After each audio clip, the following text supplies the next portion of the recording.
বাইরে তখন পাখিটার মা বাবা অনেক উড়াউড়ি করেছে পাখিটা নেওয়ার জন্য। হয়তো বা তারা বাচ্চাটার জন্য অনেক বেশি কষ্ট পাচ্ছে, কিন্তু বাচ্চাটা কোনোভাবে উড়ে যেতে পারছে না। হ্যালো গাইস, আসসালামু আলাইকুম। কী অবস্থা সবার? এই পাখিটা হঠাৎ করে আমাদের বাড়িতে এইভাবে উড়ে এসে পড়ছে। এটা হয়তো বা একটি ছোট্ট পাখির কিউট বাচ্চা, কিন্তু সে এখন আর উড়ে যেতে পারছে না, হয়তো অসুস্থ হয়ে পড়ছে। এখন এই পাখিটাকে কী করবো বুঝতে পারতেছি না।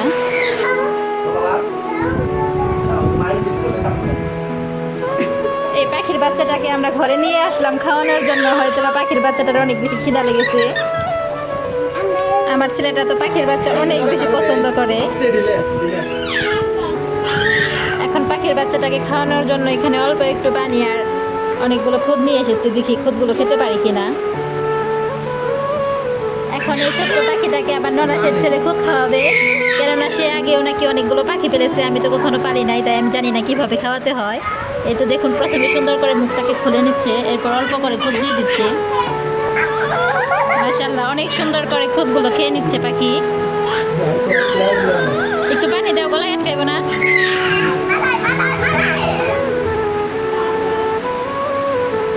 এই তো এখন পানি খাওয়াই দিচ্ছে পাখিটাকে। মাশাআল্লাহ, অনেক সুন্দর করে পাখিটা খাচ্ছে। বাইরে তখন পাখিটার মা বাবা অনেক উড়াউড়ি করেছে পাখিটা নেওয়ার জন্য। হয়তো বা তারা বাচ্চাটার জন্য অনেক বেশি কষ্ট পাচ্ছে, কিন্তু বাচ্চাটা কোনোভাবে উড়ে যেতে পারছে না। এটা অনেক ছোট একটি বাচ্চা, এখনো উড়া শিখেনি। আর বাহিরে এখন অনেক বেশি বৃষ্টি হচ্ছে, তাই এখন আর যেতে পারছে না। তাই এখন পাখিটাকে আমরা আমাদের কাছে রেখে দিছি।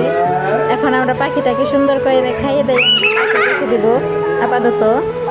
ছোট্ট পাখির বাচ্চাটা মাশাআল্লাহ আমার হাতেতে অনেক সুন্দর করে বসে আছে, একটু দুষ্টুমি করতেছে না।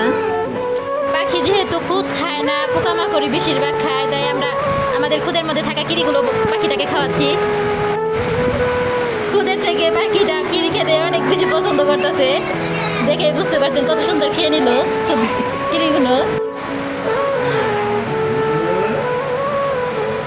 পানি দেওয়া না। এখন আবার এখান থেকে খুদও খাওয়াচ্ছে। সবাই পাখিটার জন্য অনেক অনেক দোয়া করবেন। বৃষ্টি শেষ হয়ে গেল যেন তাড়াতাড়ি সে তার মার কাছে পৌঁছে যেতে পারে।